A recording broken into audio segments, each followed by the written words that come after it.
Le projet Arichulia Eskutan, du kaolin sous les pieds, est né d'une constatation. Aujourd'hui, lorsqu'on traverse la commune, il n'y a aucune trace concrète et visible de ce passé industriel et ouvrier.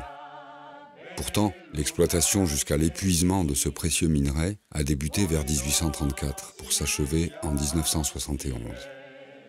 Un soir de l'automne 2020, lors d'un échange avec une amie à l'issue d'une représentation à Sarre, je l'interroge sur la date de la fermeture de l'usine d'extraction de Luosoa. Sa réponse est incertaine, mais l'année 1971 est élancée. Dès le lendemain, j'interroge Marie-Dominique Hospital, habitante de Luosoa, présidente de l'association Le Petit Théâtre de Pain, mais surtout, elle est la fille des propriétaires d'un des anciens commerces du cœur de Luosoa, le bar tabac chez Chaneta. Dès mon arrivée, elle ordonne à sa fille d'aller chercher quelque chose au grenier. Quelques instants plus tard, je me trouve devant un album ancien. À l'intérieur se trouvent soigneusement découpés tous les articles de presse qui relatent en détail la chronologie et le contenu des événements qui eurent lieu suite à l'annonce de la fermeture de l'usine.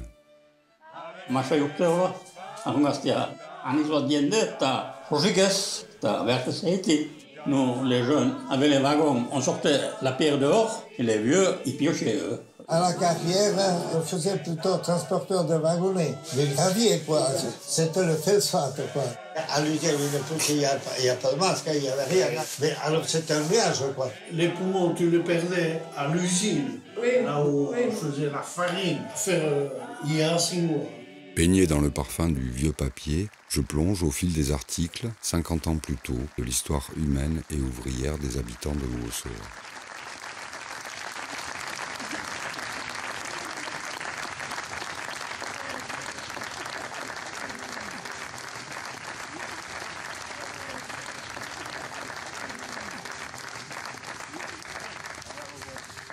J'apprends que le village s'habillait d'une autre couleur, le blanc. Que cette couleur était due à la présence de silice cristalline, que cette poussière envahissait non seulement le village, les arbres, mais aussi les ruisseaux et les poumons. Donc c'est ici, hein, Je saisis alors pourquoi cette histoire a été enfouie.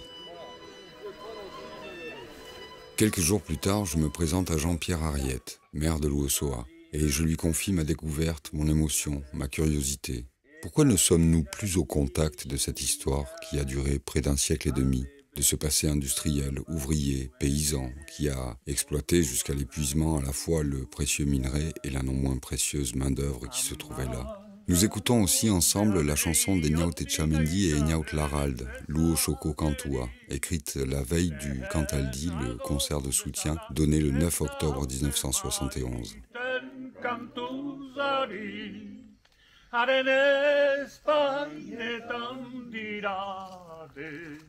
Ikarason benabari Aitak ekarriko duen ez biako zerbait lan berri.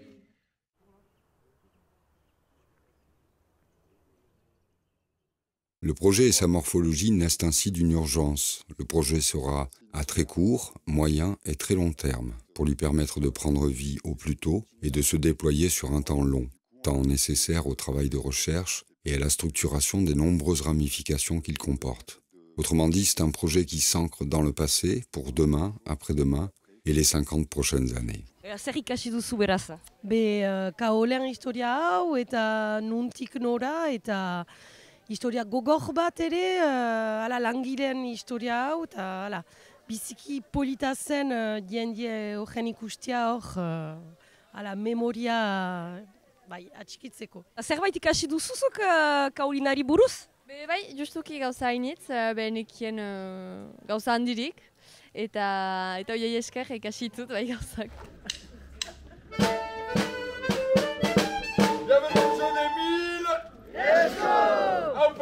D'après ce qu'en disent les ouvrages, l'histoire a commencé vers 1834. Suite à de nombreuses explorations, on découvre plusieurs gisements de feldspath et de kaolin d'une qualité exceptionnelle. En 1837, la première société est formée à Luosoa pour l'exploitation du kaolin. L'activité se développe et à son plus haut rendement, avant 1939, on dénombra près de 140 personnes employées. En août 1971, après de nombreux changements de propriétaires, l'usine cesse son activité et ferme ses portes définitivement. Duela 50 urte, irudikatu behar da, biziki arbol gutxi bazela. Garaian dena suri-suria zen, lurra suri-suria zen, arbol gutxi horiek suri-suriak, gizonen bonet gaineak suri-suriak ziren, eta gizonen birikak ere suri-suriak ziren. J'entreprends d'aller à la recherche de tous ceux qui pourraient encore nous en parler. Ils sont là, en vie, pour certains sur place, pour d'autres à quelques kilomètres. On constate avec la plus vive satisfaction la grande extension que prend chaque jour l'exploitation de nos gisements de kaolin. Témoins, objets, documents, cartes, tout ce qui peut d'une manière ou d'une autre nous témoigner de cette époque. Il faudra du temps. Fouiller ne se fait pas sans. Je me suis trompé. Je me suis trompé, monsieur. Les enjeux et les objectifs de ce projet sont multiples. Comment rendre sensible et accessible cette histoire et construire le récit commun de plus d'un siècle d'exploitation du kaolin et du feldspath à Luosoa.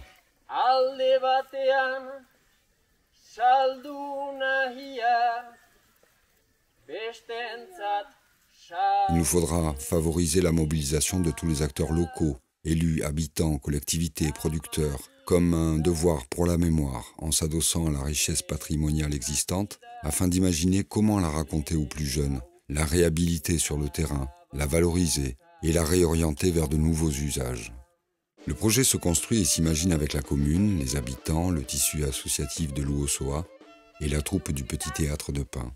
Nous recevons le soutien de différents partenaires, Leader Montagne Basque, la communauté d'agglomération Pays Basque, la région Nouvelle-Aquitaine, le département Pyrénées-Atlantiques, l'Institut culturel basque et la commune de Luosoa. Nous créons un premier événement, dans l'urgence, en octobre 2021. Il est constitué d'une exposition qui rassemble les documents et les témoignages collectés et d'une balade performative qui emmène le public sur le site de l'ancienne carrière d'Arechulieta.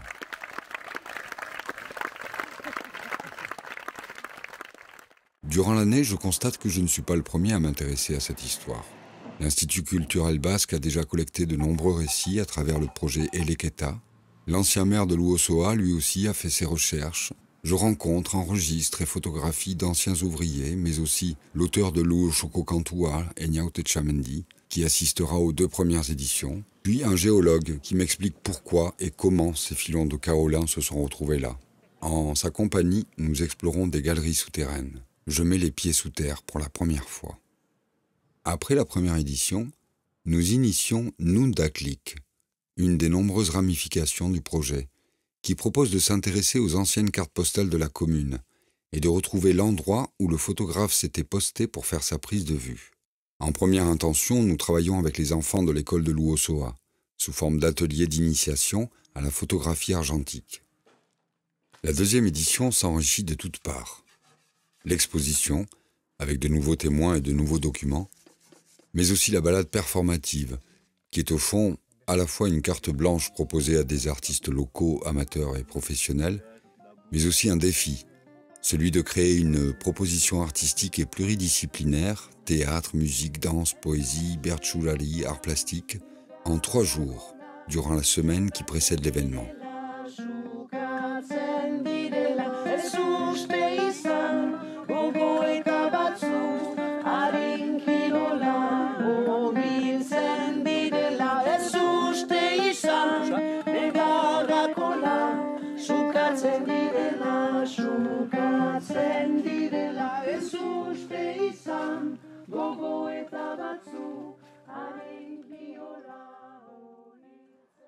Enfin, nous ajoutons un temps de rencontre et de convivialité que nous appelons causerie et qui nous permet d'inviter des spécialistes, historiens, archéologues, autour d'un échange avec les habitants et d'impliquer les associations et les commerçants de Luosoa à l'animation de ces moments, buvettes, taloa, marché aux producteurs.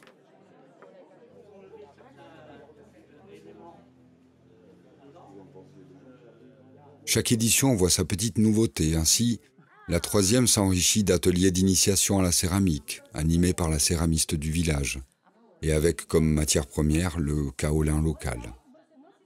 L'Institut culturel basque enrichit l'exposition d'un montage vidéo des collectages effectués jusqu'ici. Je rencontre une centenaire, qui se trouve être l'épouse d'un ancien chauffeur de la société des kaolins et feldspaths du Pays Basque. Ses souvenirs sont précis et riches. Le projet a trouvé sa place et ouvre de nouvelles perspectives. Le kaolin reste le sujet central, mais il est englobé dans l'histoire plus générale de la commune. De nouvelles thématiques apparaissent, un film aussi. L'homme sans nom, tourné en septembre 1942, dont je retrouve la trace à travers des photos du tournage glanées sur le Bon Coin. Une image regroupe de nombreux figurants. Nous partons en quête de les identifier. À ce jour, nous en avons une vingtaine sur 50. Le film, lui, reste introuvable. Bienvenue au ce grand jeu des Miloshko, désormais rituel. Chaque année, nous y jouons avec une grande ferveur. En quelle année fêterons-nous les 50 ans de la déviation à l'Ouossoa? Alors 1976. Personne ne sait rien. Vous ne savez rien sur votre commune. Les souhaits. Si les fleurs qui bordent les chemins,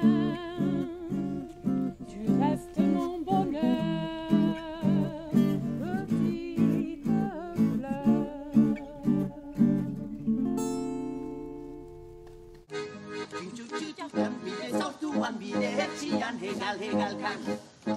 Txoriak tropan lumak airean zoraturikan mamutsak bizean. Txoriak tropan egal-egalkan eguzki betean zoraturikan. Lumak airean, larazkenean, bide zaurtuan, txutxutxutxaka. Tout ça est fort bien, mais qu'en est-il de ma porcelaine? J'incombe à tous les fonctionnaires du royaume que pour une bonne fois pour toutes, on me trouve cette veine de kaolin. Oh, ce cher Matron! Ah, Macron. Nous avons reçu le roi et la reine d'Angleterre. Ah, ce lubrique de Georges II? Non, Charles III. Pour en revenir au lithium, il faut bien comprendre qu'il s'agit d'une stratégie de souveraineté. Eh oui, parce que vous verrez, en France, on n'a pas d'idée, mais on a du lithium. Nous avons trouvé du kaolin! Ah, gloire! Pompe de tout. Bye. Oh, c'est du kaolin. Mais c'est génial!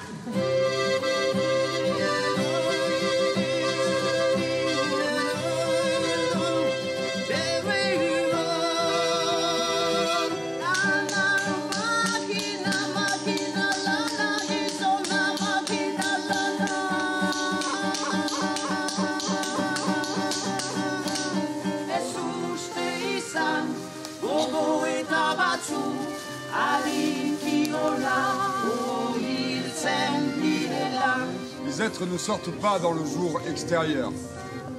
Ils n'ont d'autre pouvoir que de jaillir dans la nuit souterraine où ils se font. Sortir le corps de l'humain à la lumière du jour, le plonger vif dans la lueur de la nature, où le soleil l'épousera, enfin. Fort bien, fort bien. Nous avons chanté. Eh bien, voyez-vous, maintenant, nous allons danser. Allez, danse à tous la balle. Allez, allez, allez, allez. Allez. Allez.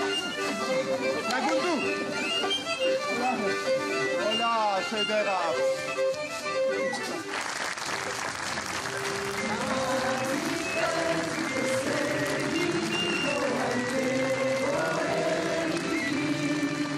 Il y a encore beaucoup à fouiller. Parmi les nombreuses ramifications, il y a aussi l'idée de réaliser une fresque ou une œuvre monumentale dédiée au cœur du village et réalisée par un ou des artistes locaux et qui pourrait être le point de départ d'un sentier d'interprétation. Ou encore celui d'écrire aux générations futures, sous forme d'ateliers auprès des habitants, toutes générations confondues, en basque et en français, selon la proposition suivante.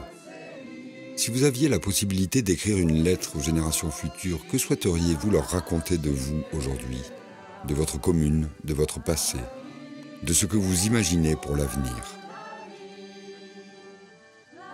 Cet atelier sera suivi de la mise en place d'un lieu d'enfouissement identifié, L'extraction de ces lettres serait prévue en octobre 2071, 100 ans après la fermeture de l'usine.